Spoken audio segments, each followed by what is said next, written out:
The storm battered the windows with an incessant rhythm, rain slicing through the dark like sharp whispers. I sat by the window of my small apartment, staring at the water trail streaming down the glass.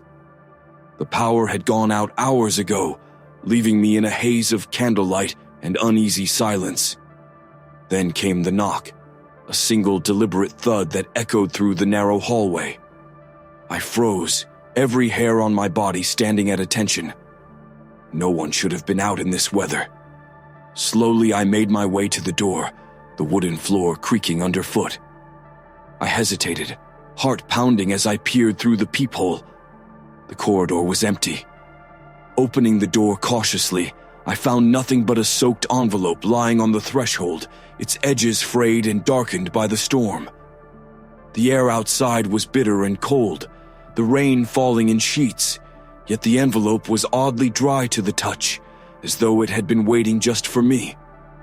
My name was written on the front, in ink so dark it looked like it had bled into the paper. Inside was a single folded letter, the handwriting eerily precise. If you seek the truth, come to 42 Hollow Glen. Midnight. Bring only yourself. All answers will be revealed. The cryptic nature of the note rattled me, but one detail struck deeper. The mention of truth. For years, I had been haunted by the disappearance of my brother, Liam. He had vanished without a trace, leaving behind nothing but a few scattered rumors and my aching guilt for not being there when he needed me most. I told myself the note was nonsense, the work of some prankster, but the mention of answers pulled at a place buried deep inside me. Against my better judgment, I left the warmth of my apartment and ventured into the storm. Hollow Glen wasn't on any map I'd seen, but I had an old atlas and a vague idea of where to look. The road leading to it was little more than a gravel path cutting through dense woods, the kind where the trees seemed alive, their gnarled branches reaching out like skeletal fingers. By the time I reached the farmhouse, it was nearing midnight. The structure loomed out of the darkness, its windows glowing faintly, like eyes watching my approach. The storm seemed quieter here, as if the house itself was absorbing the sound. I hesitated at the gate, my instincts screaming to turn back, but the pull of that letter was stronger. I stepped through the overgrown yard, my shoes sinking into the wet earth, and knocked on the heavy wooden door. It opened immediately. A woman with hollowed eyes and a too-wide smile stood in the doorway. She said nothing, only nodded, and stepped aside, gesturing for me to enter. The air inside was warmer, but stifling, heavy with the mingling scents of wax, damp wood, and something metallic. Shadows danced along the walls, cast by flickering candles placed haphazardly across the room. The silence was oppressive, broken only by the faint rustle of movement deeper within the house. I followed the woman into the dimly lit hallway, feeling the weight of unseen eyes on me.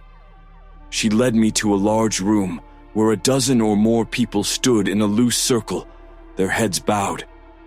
At the center was an altar, carved from dark wood and adorned with symbols I didn't recognize.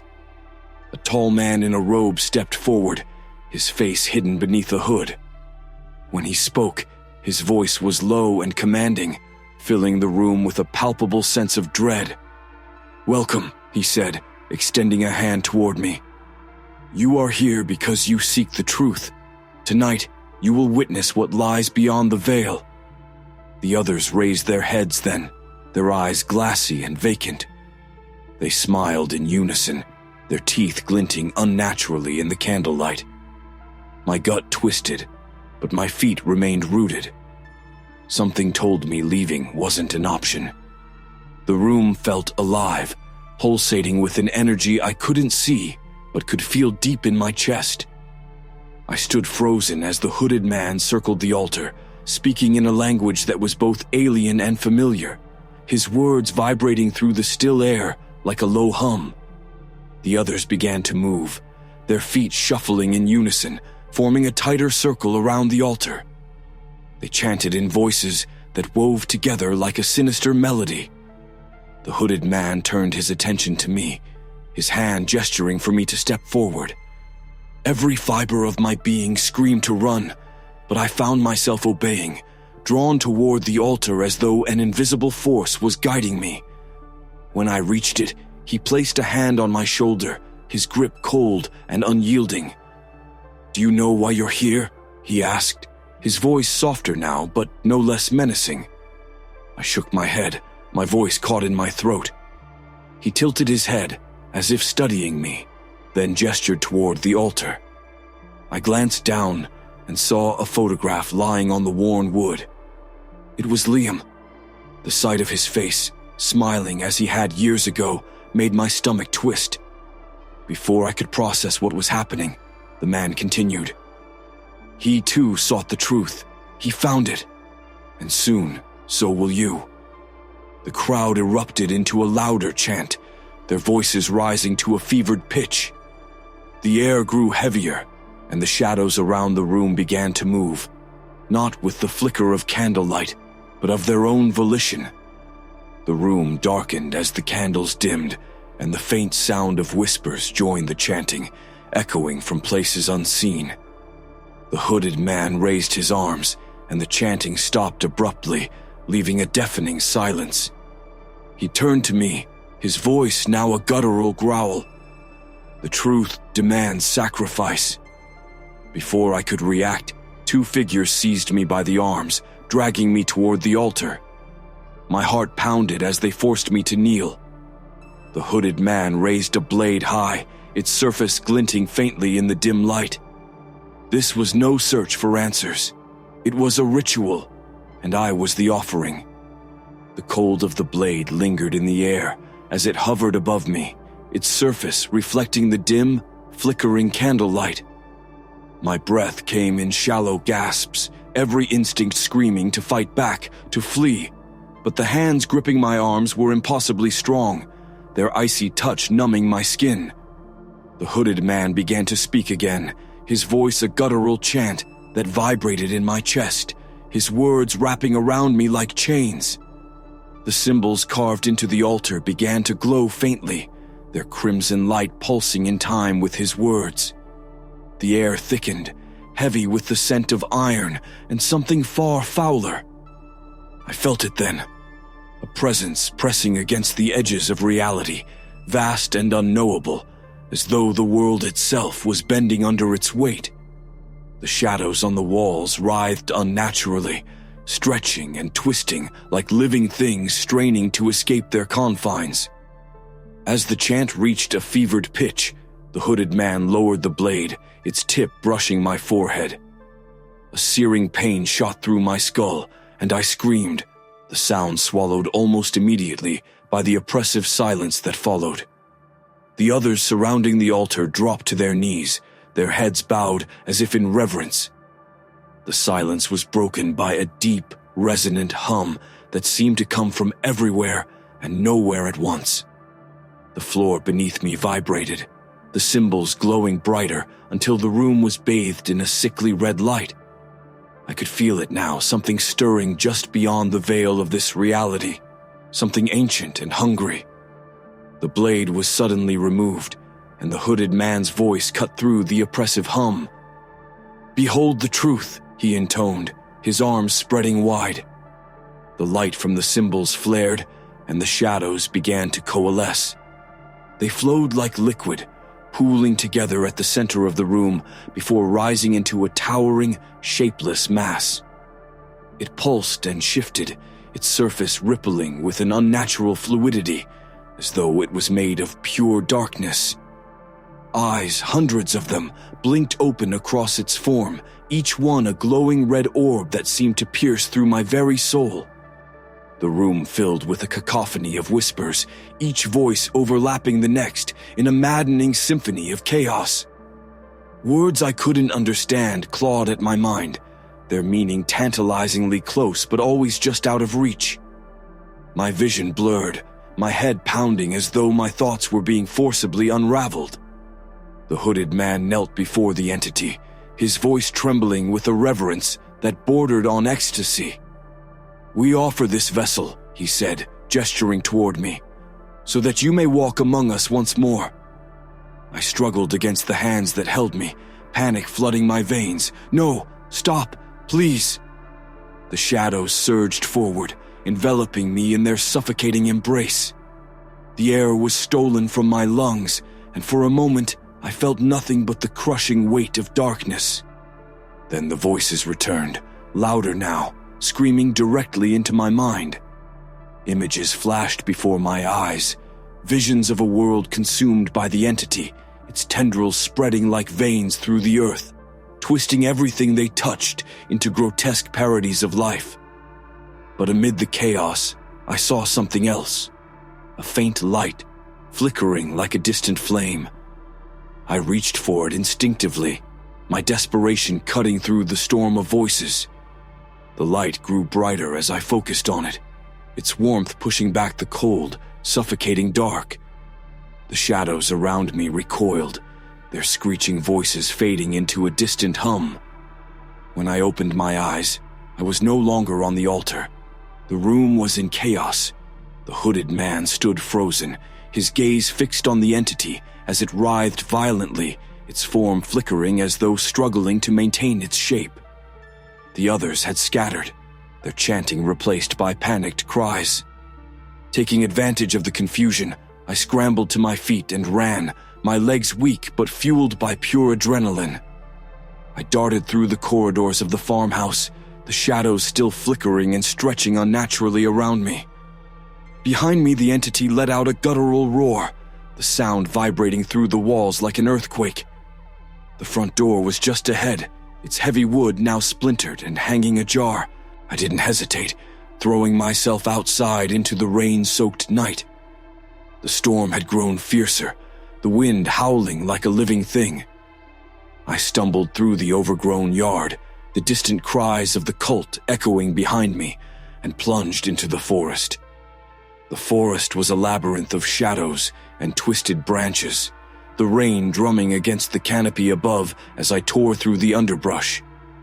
My breath came in ragged gasps, my body trembling from a combination of exhaustion and terror. Behind me, the farmhouse glowed faintly through the trees, its windows flickering with an unnatural red light. The air was thick with the acrid stench of burning wood and something far worse. The ground beneath my feet seemed to shift with every step, the shadows stretching and twisting like living things. The wind carried whispers, fragments of the chant from earlier, now distorted and disjointed. It was as if the forest itself was alive, conspiring to lead me back to the farmhouse. I stumbled over a root, landing hard on the muddy ground. Pain shot through my knees and palms, but I forced myself to get up, the sound of heavy footsteps and guttural growls growing closer.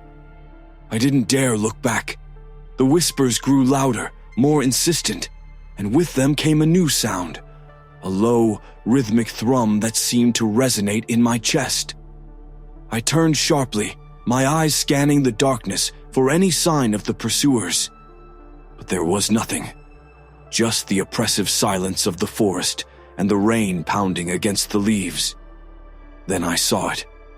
A shape emerged from the shadows ahead, towering and amorphous, its surface writhing like a mass of serpents. Eyes blinked open across its form, each one locking onto me with a predatory gleam. The entity had followed me, its presence bending the very fabric of reality around it. I backed away, my heart hammering in my chest.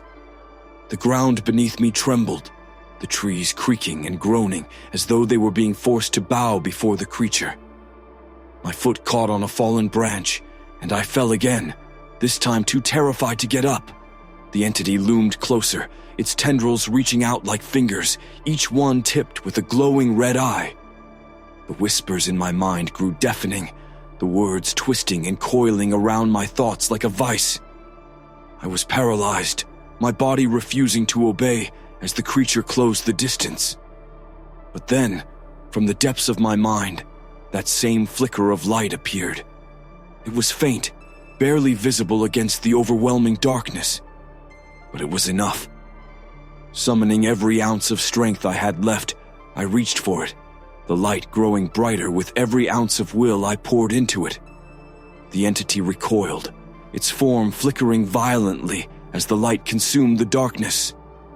The whispers in my mind faded into silence, replaced by a deafening roar as the creature dissolved into the shadows. The forest fell still, the rain slowing to a gentle drizzle. I didn't wait to see what might happen next.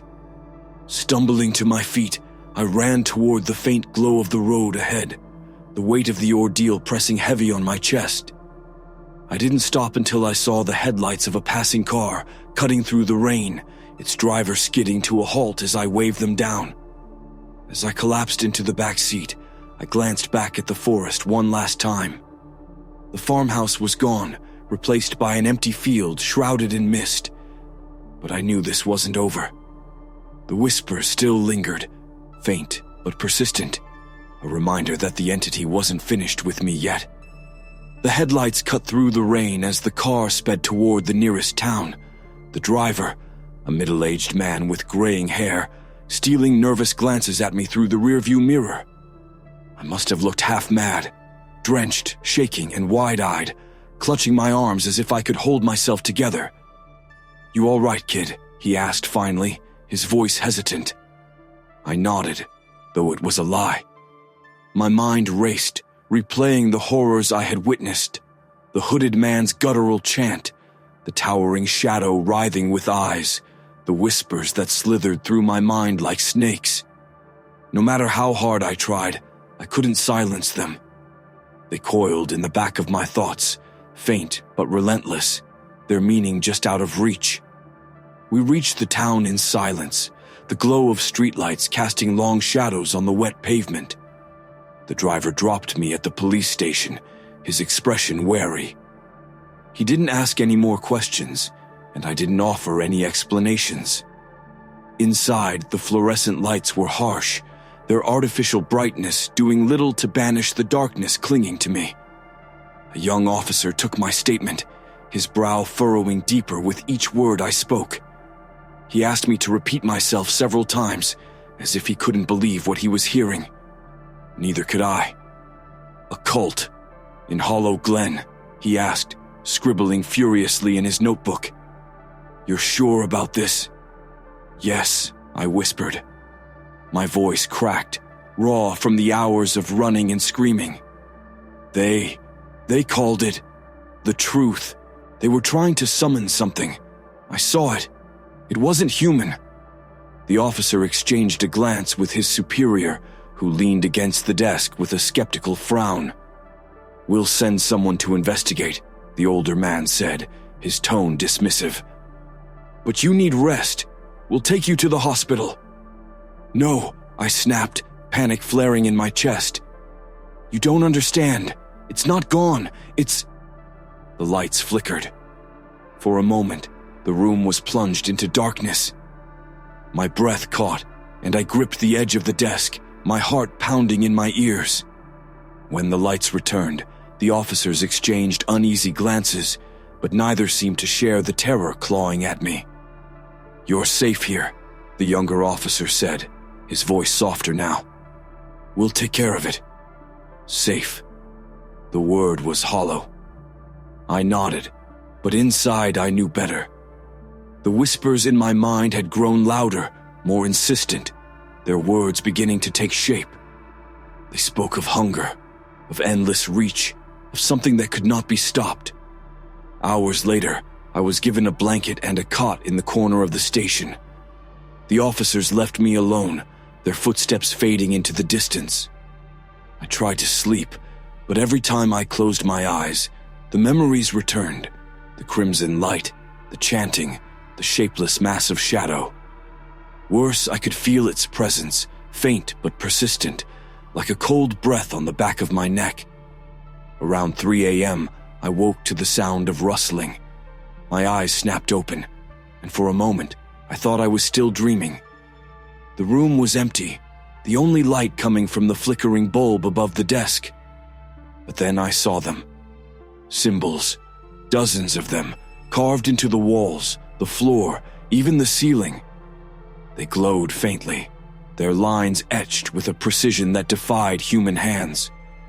My breath came in short, sharp gasps as I stumbled to my feet, backing away from the nearest sigil. It pulsed like a heartbeat, its light casting eerie shadows across the room. The whispers rose again, louder now, their words weaving together into a single, horrifying phrase. "You are marked." My legs buckled, and I collapsed to the floor, clutching my head as the voices surged, their chant echoing through every corner of my mind. Images flashed before my eyes, visions of the cult, their faces twisted in rapture as the entity emerged. I saw the shadow spreading, its tendrils reaching across the earth, consuming everything in its path. And I saw myself at its center, bound to the altar, my face pale and lifeless. The lights in the station went out completely, plunging me into suffocating darkness. I scrambled backward, my fingers clawing at the cold floor as a new sound filled the air, a low, resonant hum, like the toll of a distant bell. It was here. The air grew icy, and I felt the weight of its presence pressing down on me, the same crushing force I'd felt in the farmhouse. My hands trembled as I fumbled for something, anything, to defend myself, but the room was empty, and my strength was gone. A faint red glow appeared in the corner, and from it emerged a shape, a flickering shadow, its surface rippling with eyes that blinked in unison. It didn't move closer, but I felt its gaze boring into me, a suffocating force that held me in place. The whispers subsided, replaced by a single guttural voice that echoed in my mind. "You cannot run." And then it was gone. The lights flickered back to life, the symbols vanished, and the room was still. But I knew this wasn't the end. I wasn't free. I was marked, and it was coming for me.